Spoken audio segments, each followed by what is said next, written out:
The Underbows. Welcome to What's Phantom in Japan, episode number... I don't know. I never know. Why? Let's go with 9, maybe. You're taking over the intro of everything? You're just taking over the whole show here? What's going on, man? With Dave Simon. Me, yeah. Dave Simon. Give it up.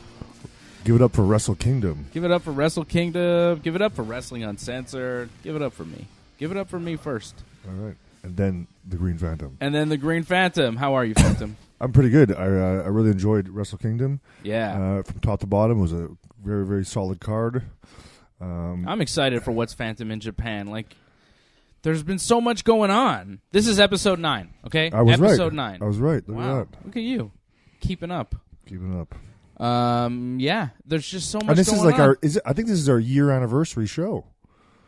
Because we started right after Wrestle Kingdom 12. Yeah. So this is our 1 year anniversary. 1 year anniversary show. But I don't understand. Crazy, eh? It's a monthly podcast. We don't do it every month. This is episode 9. We've done because we skipped, like, sometimes it's slow. I remember we skipped like a couple of months. You know? Yeah, sometimes things are kind of slower in New Japan and we just whatever. Yeah. Like right now, our next one probably won't be in a month. It'll probably be a little bit after. Yeah, that. maybe a month and a half. But this one has been closer to the last one than previous ones have been, right? Because we've had Wrestle Kingdom. Because Wrestle Kingdom just happened last weekend. The WrestleMania of Japan at the Tokyo Dome. Once again, a Winnipegger is in the main event.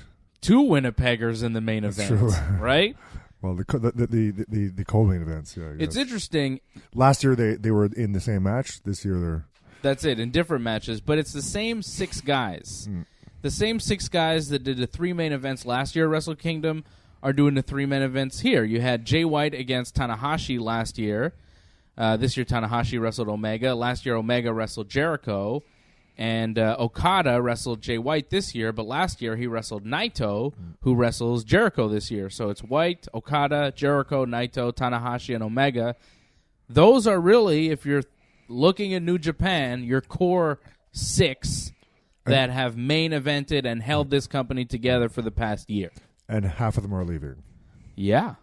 Well, Jericho's going. He wasn't even just, he wasn't planning on staying. But are they going though? Well, Jericho, they might convince him to come back here and there, just because it can be a light schedule and they need somebody. Yeah, Okada, same thing. I think that it might be more bargaining chip for him to say that he's leaving, and he might get a sweeter deal, because right now they're going to want to keep him.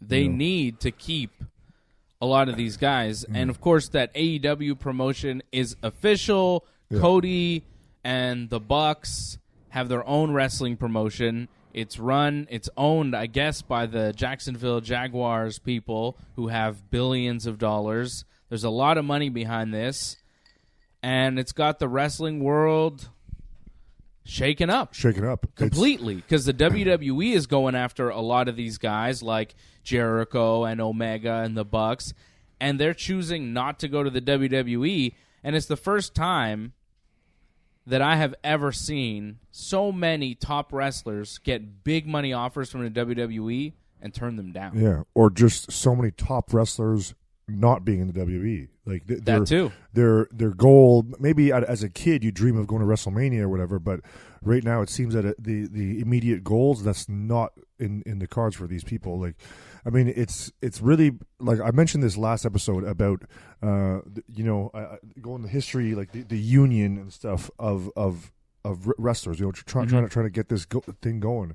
And right now, the boys are bigger than the business in New Japan, obviously, because of those guys, and also within the indie scene in America. So you'll have these wrestlers who know they're going to get treated way better in AWE, or because of AWE, they'll get more money. AEW, sorry, all elite wrestling. Yeah, and because of that, they're going to get more money wherever they go, because there's a real market for them now. There's a real supply and demand. And AEW might be taking care of you better than the WWE. AEW says they're going to pay for health care for the wrestlers, which WWE does not do.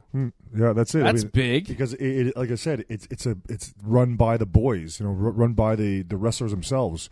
I'm not sure the hierarchy within the company, but the Jacksons and Cody definitely have a huge say in what's going to happen, and they've been wrestling for years, so. I think it's great for the individual wrestler. I think it's great. Like working conditions, like you just said, medical and stuff are going to be way better now because, I mean, people don't want, less. They want more. Of course. Simply. So health-wise, obviously, treatment-wise, because, in WWE it's run by management, so you have these hectic schedules because they have a bottom line. These guys do have a bottom line, but they also have a loyalty to the wrestlers. And then also, because of that loyalty to the wrestlers, you won't have just simply writers writing. It'll be wrestlers helping with their own angles and, some freedom of character. I mean, it has to be because, I mean, that's one of the whole reasons Cody is not in WWE anymore. He wanted to expand, and here, the best you could ask for. Giving the performers more creative freedom. Yep. Which is always been a good thing in wrestling. As far as I know, the WWE seems to limit the creative freedom of what their guys can do. They're very stuck to the script that they're given. You have to do what the writing team tells you to do. This is your role. You're just an actor. You're here to play a role. Yeah, and wrestle 7 times a week, if not more. Yeah. Yet you're also supposed to be this character. It's a weird system the way they have it now. It's not the way they used to do it. And certainly outside of the WWE, it's way more creative and way more free into what you can do. And I think that's the appeal for a lot of these guys like Omega and the Bucks to not go back to the WWE because they really don't know how they'll be used. Maybe they'll get a lot of money, but they may be miserable. Yeah. And I'd rather be happy and rich than miserable and wealthy. Yeah, I agree, and I think that's exactly how they see it. I mean, even something as simple as their finishing move is a pile driver. They're not allowed to do that, right? In WWE, you think they'd get away with the Meltzer driver in WWE? I don't think so. They'd have to change the rules, because Kevin Steen can't do his even safer package pile driver. And so, as just a great example of, freedom being taken away. And honestly, as a fan, I fucking love the pile driver. It's one of my favorite moves. Even as a wrestler, too, it's one of my favorite moves to do. I do my own version, a shoulder hook gangrene driver. I'm the only person that does it. And it's just a pile driver variation. Ever since I was a kid watching, Bret Hart, when that was his finisher. A lot of people don't remember that, but before the sharpshooter was, and obviously the heart attack with Jimmy Anvil, his singles finisher was the pile driver. It's a great move. Beautiful move. It's a great move, and it's too bad that it's banned completely in WWE. Although Rey Mysterio kind of pulled one off this week on Andrade Cien Almas on SmackDown. It was pretty awesome. What did he do? He did I should show it to you. I'll show it to you after the show. It's amazing. He does this move where he moves around and then he does a Canadian destroyer on him. Okay. And he landed right on his head. And even Corey Graves, the announcer, was like, "Oh, it's a pile driver," and they're not supposed to use pile drivers. So it's kind of like, what happened there? But Rey Mysterio plays by his own rules. Yeah, he really does. I mean, he's a legend. What are you going to do? Yeah. But yeah, so this affects New Japan in a major way, right? Because Kenny says he's leaving, but is he leaving? Jericho says he's leaving, but is he leaving? Because there's still the possibility that AEW and New Japan could have a talent-sharing, working relationship, just like Ring of Honor and New Japan, where they do joint promotions, and some of the Ring of Honor guys go back and forth, like the Bucks were working for both companies. Kenny would show up from time to time. I really think, though, that because you can't have too many working relationships. And I think the reason why New Japan originally said no to talent exchange from AWE, one... AEW. AEW. One of the reasons is I think a lot of people in management think the wrestlers might be getting too much power. But secondly, they already have this working relationship with ROH, and you know ROH isn't happy about AEW. They can't be. It's like directly they're more their competition than WWE is. You know. Yeah. So they're definitely not happy about that. So if anything, AEW is a real threat to Ring of Honor and Impact Wrestling. And those companies should be worried that they get completely taken out by AEW. Yeah. And even New Japan, with a lot of their newfound fame here in North America, and now that they're losing their guys like Cody and Young Bucks and Kenny and Kenny will still let to be determined, but yes, most likely these. You know, what are they going to do? That's basically the fans that were created here in North America because of Cody's leaving and the Bucks and Omega. Now they don't have any reason to watch New Japan. Not that they have no reason, but a lot less of a reason. You know, that definitely if they've watched like me, we've all become fans of a bunch of people, Tanahashi, whatever. But yeah, Suzuki exactly. Like a year ago, Naito and all that stuff. Yeah, exactly. And so these wrestlers are still there, but like you said before, their 6 top guys, half of them are gone now. You know, possibly. Yeah, that's the deal. And if I were New Japan, I would work with AEW, and I think the Ring of Honor deal wraps up at some point this year, maybe after the WrestleMania show. What does Ring of Honor really have to offer compared to AEW? And well, that's it. Like who do you want from Ring of Honor compared to who AEW has? PCO, I don't know. Right? I'm really right now. Marty Skrull, who's stuck in Ring of Honor. Poor Marty, all by himself. Like all his friends are gone. His whole crew. Everybody's going to start this new promotion, but Marty's just like stuck in Ring of Honor. I said last show I'm going to see their show at MSG ROH New Japan, and honestly, half the people I want to see aren't going to be there anymore. Yeah, who's even going to be on that show? Right now, the guys I'm looking forward to would be PCO, Marty Skrull, hopefully Naito is going to be there. Okada, I don't know anymore. Maybe Jeff Cobb. He's pretty cool. Yeah, we'll see. Yeah, so we'll have to see what New Japan and AEW decide to do together. Double or Nothing is going to happen May 25th, and I'm wondering, do I have to start another show because AEW exists? Does AEW come on this show? Because they're not in Japan, right? I think do we adopt AEW as one of our promotions? I think we do, because we have talked about ROH and stuff. I think AEW is just going to be in there. Yeah. It's basically this show is like, it's kind of like the indie show, but not quite. It's like the upper indie show, if you will. Yeah, that's it. It's like the best of the indies kind of brought to you. Even though New Japan is not necessarily indie anymore, it's exclusive from WWE. I guess. But still a lot of their guys are indie performers, right? Like a lot of the top indie stars go work in New Japan and aren't necessarily exclusive to that company. Yeah, that's it. No one's exclusive, I don't think. Oh, there are a few, like I think Tanahashi, Naito, guys like that. Yeah. So let's talk about this Wrestle Kingdom card that was incredible. My match of the night. What was your match of the night? We had a lot of really good wrestling. I thought the opening match, Will Ospreay and Kota Ibushi, kind of stole the show. It was so much. It was so crazy. They did so many incredible moves. The straitjacket German that Ibushi does, the pile driver thing that he did, the finishing sequence with Ospreay hitting Ibushi in the back of the head with that elbow strike.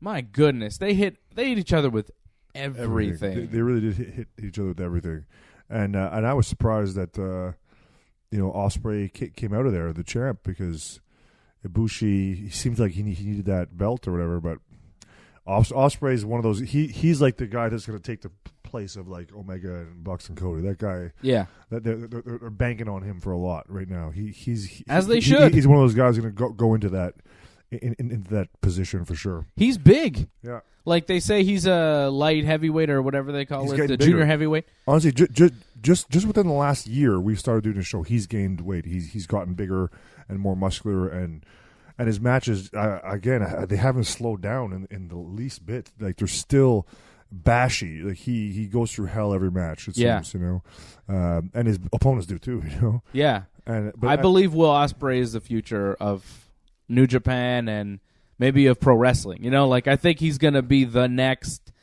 guy, kind of how Kenny Omega is right now. You know, everybody's talking about Kenny as like the best in the world and everything. In 2 to 5 years, I think it's going to be Ospreay. I could see that. I would say maybe even less than that because of how everyone's left and they need someone to fill that void. Yeah, I believe he's going to jump in there right away. And you know, could be a year from now. Yeah. And a year ago, I wouldn't have said that because I always found he was a little too. I don't want to say technical, but it was more of a move based. It still is a move based gimmick, you know, but. He really has the psychology within there. Like, you know, if he hurts his ribs or his knee or his foot or something, like it really uses that throughout the match, which I really enjoy. So, sorry at the beginning of the year, Will, if I said something about disparaging or at least not super encouraging. Well, a lot of people have said things about Will Ospreay, right? He had that match with Ricochet maybe a couple years ago that everybody was mad about. Because they were flipping around too much. They said it was too choreographed. People have given Will Ospreay a lot of shit about his style, but I think his style has evolved, and it's always been incredible to watch. What I like about pro wrestling, I like to see people that have unique sets of skills. I like to see wrestlers that's like, oh, there's no one else in the world that can do that. And Will Ospreay is one of those guys who's very unique. There's no one else in the world that can do some of the high-flying and bumps and stuff that he does. And then you add more seasoning, and like you said, the psychology, he's the complete wrestler. Yeah, he's unique. He brings something special to the table every time, and he can do a lot of things that he's very creative with his offense. And I don't see the limit yet for him. I think he can still go quite far, and I'm excited to see what he's going. You know what? Something that excited me about the show, I wouldn't say it was the match of the night at all, but Kushida, and I just love his entrance. Oh man, Kushida's entrance, the Back to the Future entrance, with the mini Kushida coming out, Kushida, amazing. And then Doc Brown. It was like. You could see how it's like if WWE were to do like a Back to the Future gimmick for an entrance, it would be like, especially at WrestleMania, I could see it being tons better. They'd probably have a DeLorean and shit like that. Yeah, maybe, but this was pretty good. It was cool. It was cool. I wish there was a little more budget into it, but with Taguchi as Doc Brown there, did you notice that was Taguchi? Yeah. So. I really enjoyed that gimmick. That was the entrance of the night. Entrance of the night for sure. That's for sure. And Kushida loses the IWGP Junior Heavyweight title to Taiji Ishimori. Yeah. So the Bone Soldier of the Bullet Club, Ishimori, is the new champion, and Kushida is leaving New Japan.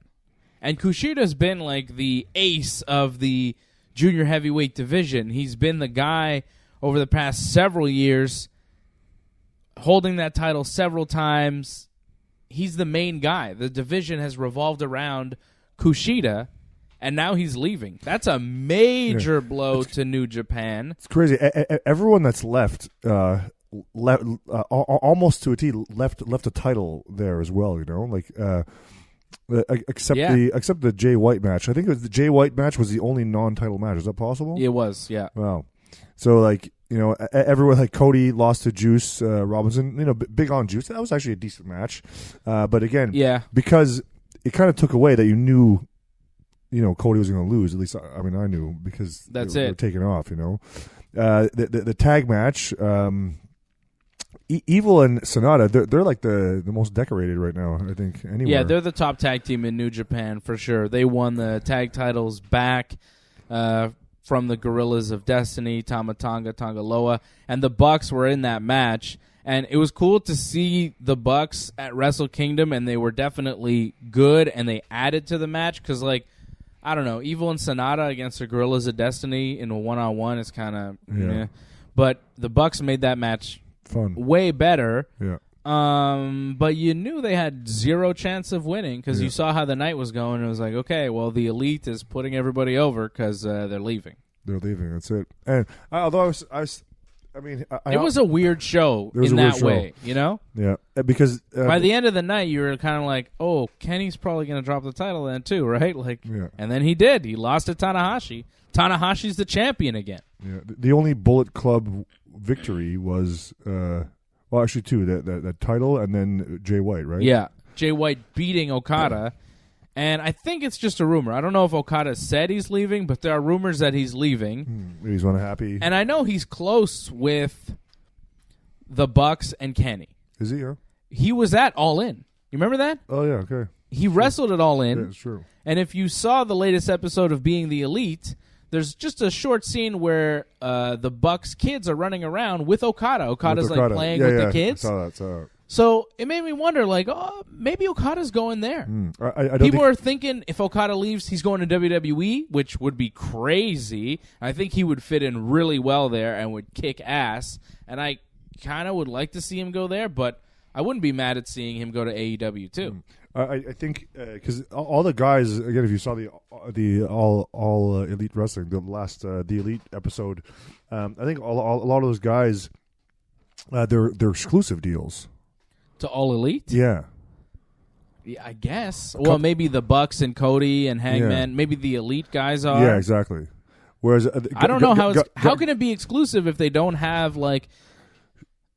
How can you sign an exclusive contract with a wrestling company if you don't know how many shows they're going to be? Yeah, it's true. It's true. So I don't know what those contracts were all about then. Because if they were contracts, I don't know what they were for. I have no idea. Yeah. Jericho signed one. You know, they had this big press conference where everybody's signing contracts. Nobody knows how much money they're getting. Nobody knows what the contracts are for exactly. They never really said if it is an exclusive contract or whatever. I feel the only reason I said that is because they basically all don't have any dates. You know, like they all dropped. Like if you look, I mean, and they're unbookable for indies. Yeah, like if I tried to book the Bucks, it would not be possible. I don't know. I mean, you probably could. It cost you a shitload of money, but yeah. But if I probably could, then they're not exclusive. Yeah, that's true. Because if I tried to book Kevin Owens for a show here, you know, and book him for whatever, it's not happening. Yeah, true. Which would be how sweet would that be, right? Yeah. You know, a little warm up match in Montreal before he goes to WWE. Yeah. They used to be able to do that. Yeah. Back in the day, back in Bret Hart's day, used to be able, you know, loan a guy out for this or that. Well, they don't do that anymore. I wrestled Sabu, and then on the Saturday, then on the Monday, he was on Raw. Right. I remember knowing about Sabu being in Montreal and knowing that he'd already signed WWE contract, but this is just kind of filling out his indie dates. Yeah. But this is a different deal. Like once he was on Raw, you couldn't come and wrestle him again, right? And it's funny too because that Saturday night after our match, he wanted to have like a good time, if you will. And I know at the time, WWE was like testing and stuff, like the wellness policy and stuff, and somehow he passed. I don't know, but the things he did on Saturday night definitely. Well, maybe crazy. It's just a fine for recreationals. Maybe, you know. Yeah. So, what was your match of the night here? Was it Naito and Jericho? That was a pretty awesome match. I thought they kicked ass. Jericho looked great. I thought it was just as good as their last match, if not maybe better. Yeah, I would say of their matches, it was the match of the night. I would say. You thought that was the match of the night at Wrestle Kingdom? Sorry, it was the match of their feud, of their series. Right. Series. They stepped it up this time. Yeah, I'm trying to think. Even though their last match was really good. I really think Ospreay and Ibushi blew it away. Tanahashi and Omega had a really good match, but it wasn't Omega and Okada. You know, it wasn't because they don't have the aura yet. You know, Ospreay doesn't have that aura yet of the Omega and Okada. No, I'm saying Tanahashi and Omega. Tanahashi and Omega. Like their match, it was the main event. It was good. But I wouldn't say it was the best Kenny Omega match or the best Tanahashi match even. No. It was very good, and I was definitely invested in it, but I think Ospreay and Ibushi was more entertaining. I really enjoyed Okada Jay White. Not the longest match either. No, not the longest match. Just under 15 minutes. They exchanged each other's finishers there. It was kind of cool, and enjoyed that match. Jay White beating Okada. Yeah. Jay White, I guess, is going to go on and challenge Tanahashi for the title. That seems to be the direction. He has to now, yeah. Because they were feuding a little bit already, you know. They had interactions, if you will. And I know that Tanahashi's going to be working some tag matches over the month with Okada against Jay White and some Bullet Club guys, right? Like Fale. They had one at New Year's Dash in the main event. It was Jay White winning, pinning Yoshihashi with the Blade Runner. Jay White, Fale, and Gato beat Tanahashi, Okada, and Yoshihashi. Yoshihashi came back from injury. People were excited about that at New Year's Dash. And then Los Ingobernables and Suzuki-gun are feuding. Okay. That feud is continuing.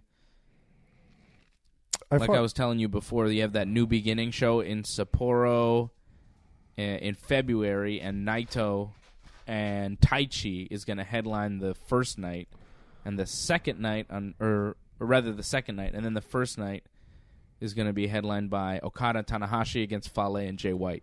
Yeah, all kind of meaningless matches, you know. Yeah.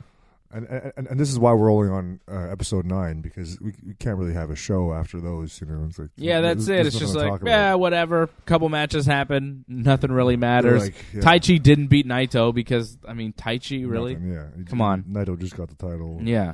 That ain't happening. So when is the next big one? Do we have do we have a card up anywhere? I don't know. I guess it's gonna be. They have a show in the States at some point.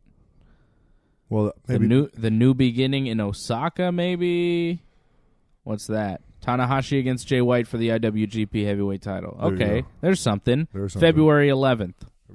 That's the next big one. So Tanahashi and Jay White in the main event.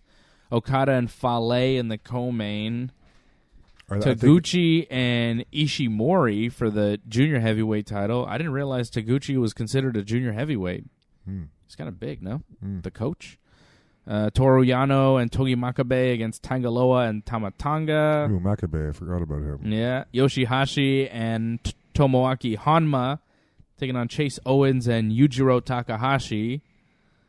Taichi, Kanemaru, and Desperado against Shingo Takagi, Bushi, and Naito.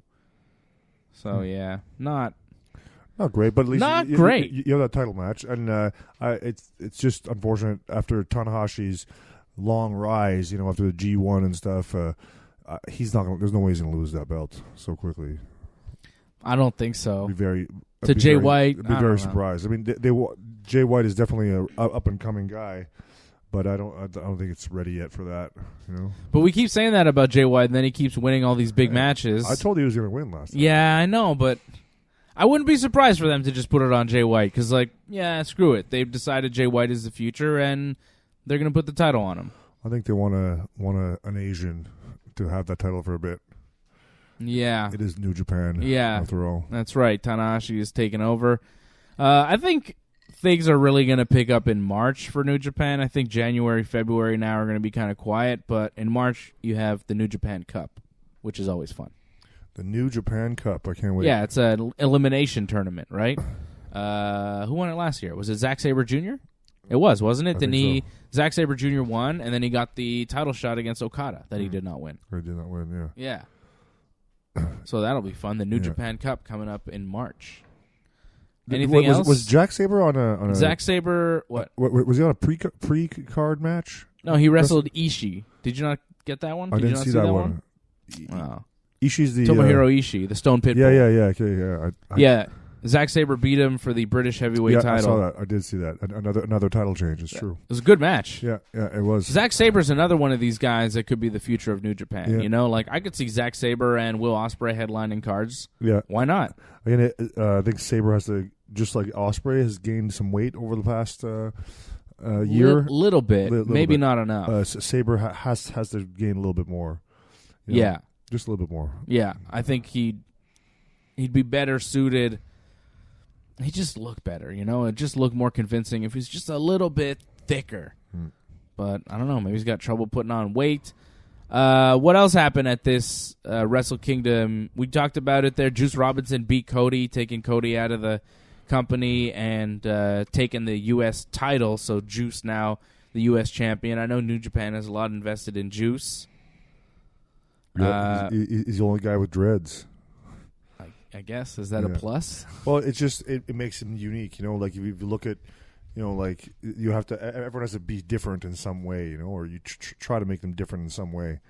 And his one of his looks different is the dreads for sure. I don't see him as a main event wrestler right now, though. No, not like I don't not get quite. that excited for his matches. Not quite, but I think he's gotten at least he's gotten onto my radar in the past year, whereas before he was like an afterthought. Now he's all right. He's all right. Yeah. What are you looking forward to in New Japan in 2019? Like, what do you want to see? What is exciting you about the year in New Japan, or are you not excited because you feel like all the top talent's leaving? Well, that's a huge thing. I'm curious and anxious to see what their next the next little while is going to be. Yeah, we have the card a little bit in the future, and there's no Omega. Right, not booked. All these guys that I really enjoyed watching, I won't be able to see anymore. But we could. The show must go on, and Suzuki's stuck in these goddamn tag team matches. Like, just put him up on the card. Like, I'd be a lot happier with New Japan. Okay, no Omega, no whatever. Push Suzuki a little bit more. Yeah. Just like give me more Suzuki in big spots. I don't know what happened to Suzuki in 2018, but his stock dropped significantly, and now he's just kind of one of the guys doing stuff. I want to see more Suzuki. Like, I understand he's 50 years old, but I don't really care. Yeah, me neither. He was always a good part of the card. I definitely missed him on Wrestle Kingdom. Yeah, he was on the Gauntlet match, and bullshit. he had a It bit of a performance. Not much. And he's like not a tag team wrestler either. I put them all in these teams. He's not in a team. I understand he's a leader of Suzuki-gun, and you're gonna have him team with his guys once in a while, but like, why is he not featured in anything? Go after somebody. Yeah, New Japan likes these weird tag teams. Like, honestly, the most decorated tag team now, Evil and Sonata, like, they still have separate entrances, sort of. It's not like... It's not. Yeah, they don't even really come out together. It's like not even a real team, personally, when I think of it that way. The New Japan tag division is not very good. No. It's like them, the Killer Elite Squad, and they're like a real team. I like those guys. I think they're good. But who else? Tamatonga, Tangaloa, and they're a team. They come out together. Yeah. They look alike. They're brothers. They got that going for them. Yeah. Son of Haku, Yeah. That's cool, but after those three teams, there's really not much going on. Really not much going on. So we'll see. I mean, again, we'll have to watch over the next couple of months. I want to see Hiromu come back. That's who I'm excited about. I think at some point in 2019, from what I'm hearing, Hiromu Takahashi is going to come back, and that'll be good. That will be good because he's very, very good. And without Kushida in that junior heavyweight division, Hiromu's going to come back. He was having some insane matches before he broke his neck, having too insane of a match. Yeah. Remember that match with Dragon Lee where he skidded across his head? Yeah, I did see that. Has not wrestled since. But I want to see him back with Los Ingobernables, I miss Hiromu. Yeah. He's one of those guys that I'm excited about seeing again this year. I think Shingo Takagi, he's now one half of the junior heavyweight tag team champions with Bushi, right? He's the new Los Ingobernables guy. He hit this finisher. He was awesome in that match. That guy's really good. I think he's going to be a big star in New Japan. I think you got to watch out for that guy, Shingo Takagi.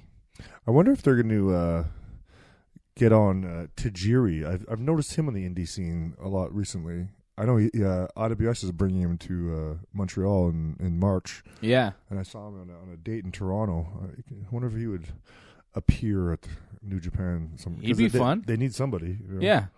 But he's one of those guys that you'd use in like a opener with Jushin Liger, I think. Perhaps, sure. But, hey, if New Japan is working still with Ring of Honor, let's see PCO in the New Japan Cup in March. I hope so. How about that? He suits New Japan so much more than he does ROH, honestly. Yeah. Like, I'm surprised he went to ROH first and not New Japan first with his connection and exposure and his size, and I think people would really dig that in Japan, his whole gimmick for sure. Yeah, and hopefully we see more of him and Marty. I wonder how you think New Japan wants to use Marty anymore? Like now that the whole Elite is I wonder how long his contract is going for. He's probably another year, I'd say. I think he's got another year with Ring of Honor. Yeah. Well, he's also a guy in the last year that when it first started, I wasn't that into him, but now I enjoy his work. That's right. He's good psychology, and I like his gimmick. A lot of these guys you become more familiar with, and you want to see more. Yeah. Except a lot of them are leaving New Japan. So we'll see what happens with AEW. We'll see what happens with New Japan in 2019. It's definitely exciting times in the wrestling business. I don't think it's been this competitive since WCW and ECW were around. I really think this is like a big resurgence in pro wrestling. Totally, and it's on the indie scene more than anything that people are making money and people are selling out buildings. Even something like we never talked about MLW in Chicago. Like they do big halls, big production, and it's sold out. And they do good shows so there. There's a lot. I mean, here in Montreal, we have a few feds. Obviously, the number one is the IWS. Doing Metropolis and whatnot. But there is a bunch of others, and I go to Toronto. There's tons of feds working. Pretty much everywhere. There's tons of feds. Like WrestleMania weekend is where you see it, right? Like this year in New York. The amount of indie shows happening, and there will be we've already IWS has already sold out the first 2 rows, for our show in April. Nice. So we're not the only ones. There's tons of feds who are doing that exact same deal. Yeah, it's a hot ground right now for pro wrestling. It's on fire, and the WWE is. They're in a weird spot. They're scrambling, because they probably helped the indie resurgence because when they were signing the top indie guys like Sammy and Kevin and AJ and even Brian and Punk and exactly even before that. So they shone a spotlight on the indie scene, even with watching the Kevin Owens DVD. I forget when it was, a few months ago. And they were specifically showing IWS and showing the indie scene, whereas before they never did that. They never mentioned other feds. They might say, "Oh, he had a long career before WWE," but they would never mention any names or anything like that. And now that they've changed that, partly Triple H is a reason for that. Trying to own the indie scene, and the NXT is the indie scene of the WWE, but. It'll become less and less relevant with AEW and ROH and Impact and New Japan and it's already become less relevant. Than it was even a year ago. NXT. Yeah, already because they I mentioned last time how their Saturday night show with the takeover in New York City was moved to the Friday because of the New Japan ROH show at MSG, which sold out in 10 minutes. And which I had tickets for. Woo. And you keep calling people up from NXT, bring them up to your main roster, right? And then a lot of them don't really have a lot of success. You look at Nakamura and Finn Balor and Gallows and Anderson and all these guys that came from New Japan, went through NXT, did all right there, and then came up to the main roster, didn't do so well. It not only gives a signal to the other wrestlers that are in New Japan doing well that maybe this is not the place for me because only AJ Styles survives, right? And then it creates a problem because they don't want to sign to WWE. So you've brought up all your talent from NXT and you have nobody left. So then your talent that's in NXT, they're stuck in NXT because you can't bring them up because you can't sign new guys to replace them. Yeah. So WWE's in a really weird spot. They announced some call-ups, but they're calling up the mid-level people of NXT. They're not calling up their main event. They're Aleister Blacks and their Velveteen Dream and the Ciampa and Gargano. They're not calling those guys up because they can't. Yeah, because NXT has nothing left. That's it. That's it. Because if they don't sign the Bucks and Cody and Omega, well, they don't have anybody to replace the guys on NXT. They better hope Kushida takes off. Yeah, I mean that's it. The paradigms have changed when the number one mission of a wrestler is not to wrestle in WWE. When that changes, which it has. Like, I mean, you know, everyone's dream as a wrestler, WrestleMania. But if like the Bucks have said repeatedly, you know, if the conditions aren't right and things are better without them, and more wrestlers are obviously seeing that's the truth. Heck, Cody left that. Yeah. Left that because he didn't want that anymore. And he's a big reason why I think a lot of them aren't going, because he left and he realized it's better on the outside. Yeah, like when a guy watches Cody's career and he's like, let's say, stuck and maybe kind of bored, like I could see like what's his name? I call him he used to be Claudio Castagnoli. Cesaro. I could imagine him leaving. I could see a guy like that leave because he has so much talent and so much creativity and ability, and I feel like he's wasted there. He's just in a tag team with Sheamus. Yeah, and it's just like he is a top guy. Yeah, he's a top guy. Any wrestling promotion, New Japan, anywhere, Ring of Honor, he is a world champion. In WWE, he's just a guy. So I could see frustrating. Him seeing a guy like Cody and like, oh my God, look at the success he's had by leaving this, you know. And I don't think he'll never leave. I don't think Cody burned any bridges. Is not going anywhere. He's not going. His wife runs the women's developmental. Oh yeah, he's WWE for life. He's kind of stuck there. I'd be shocked if he left because he's kind of, you know. But seeing Cody's success, it definitely has changed people's minds. Is what I'm saying. Definitely, and it changed the Bucks' minds. You know, the Bucks and Kenny Omega could have come out at WrestleMania. Like, you know, you tell any wrestler, hey, we're going to pay you millions of dollars, and you're going to make your debut in a big spot at WrestleMania in front of like 60,000 people. Most wrestlers are going to say, hell yeah. The Bucks said no thank you. Yeah. And he still I don't know, because of the non-exclusive and Omega, they didn't show Omega signing AEW, right? No, because I think his contract runs out at the end of January. Like, it's because he hasn't signed a contract yet because he can't. You know he's on Triple H's radar. So, you know, he's turning them down. He's going to AEW. Crazier things have happened. Nah, I don't think he's going to do it. I really don't. What would you rather? Get paid, like, say, $3 million from WWE and have no idea what they're going to do with you for the next 3 years. Or start a brand new wrestling promotion with your friends, owned by a billionaire who's willing to give you a lot of money, maybe not $3 million, maybe it's 1.5. But you get to start a wrestling promotion with your friends, and there's a possibility that it takes off, and then, like, wouldn't you want to get in on the ground floor as like a player, owner, coach, rather than just another guy paid by the WWE? Like, of course there's a lot of money in WWE. There's a lot of exposure. You're going to be a big wrestling star if you go there. But the possibility with AEW, it's like, it's hard to pass up. Yeah, no doubt. Like we said before, better working conditions. Anyway, I was just like, I'm always a hopeful fan too, because, you know, like a couple years ago when the Hardy Boys showed up, like that was the WrestleMania moment for me, you know? Yeah. So if some of these guys would show up, like whether it be Okada or Omega, I would mark out. I would love it. For sure. But you're right. Chances are that ain't happening. And we're going to be watching WrestleMania and hoping for something, but I don't know. I don't know what they're going to do. Yeah. When can people see the Green Phantom? When and where? When can we see Green Phantom?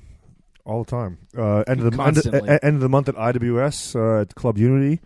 Check out IWS Hardcore or the Green Phantom on Facebook, and Green Phantom 514 on Instagram, and of course IWS Hardcore, all that stuff. Yeah. There's no like next show book. What's the next show book is January 26th, I believe. It's a Saturday night. There you go. It's IWS versus Quebec City. Nice. It's a nice little feud going on, and my worlds are colliding because Joseph at S'mores is the Alex Trebek of Montreal. I don't know if you know this. I run like 3 or 4 trivia nights throughout the city. 3 or 4? Yeah, and you run them? I run them. Yeah. Do you come up with the questions? I'm yourself? the quizmaster. I'm the Alex. You are the quizmaster. I'm the Alex Trebek of Montreal. Wow. Anyway, so my worlds are colliding because Green Phantom's alter ego around this time of year sometimes turns into Strong Patrick. He's basically an Irish version of Green Phantom. He's a beer. Anyways, so this Saturday I'm doing a quiz show as Strong Patrick, so that should be fun. Strong Patrick. Strong Patrick, yeah. The worlds collide. Anyways, there's a lot of characters there. There was like 3 different names that were being used. All over the place. I'm all over the place. Does Strong Patrick have an Instagram? He does not. He should. He has Green Phantom 514. That's what he's got. All right. Well, at Dave Simon MMA on Twitter and Instagram for me. Cool. I don't have aliases, really. You should. Well, I do, but I don't want to say them because they're used for different purposes. You know what I mean? That's Strong Patrick. Wow, it looks a hell of a lot like Green Phantom. Very, very much the same. Couple of shamrocks. Pretty green. Pretty green. Are you going to be marching in a parade or something? Well, you march in parades. Always do. You're a parade guy. Well, around St. Patrick's Day, you don't get with the green. It's perfect for that. I don't like parades. Yeah. You like a parade? I don't like it. It's does Green Phantom march in the St. Patrick's Day parade only, or are you in the Christmas parade? Usually, Gay Pride parade. I would do all of them, but you should march in the Gay Pride parade. Maybe just the mask and like a green Speedo. You know what I mean? Sexy Eddie style. Sexy Eddie style, perhaps. Yeah. I just the whole St. Patrick's Day get with the green. It makes sense. It mixes very well. You know? And you're usually with like the TSN 690 people, float. Yeah. TSN. Those guys. But that's not for another couple months. So we will see you before then. Yeah. We'll definitely we'll have one in February, but late February maybe. Even mid to late February. Although February is such a short month, you say mid, it's basically the end, right? Yeah, that's what I'm saying. So in February, we'll be back with episode 10 of What's Phantom in Japan, brother. Get with the green.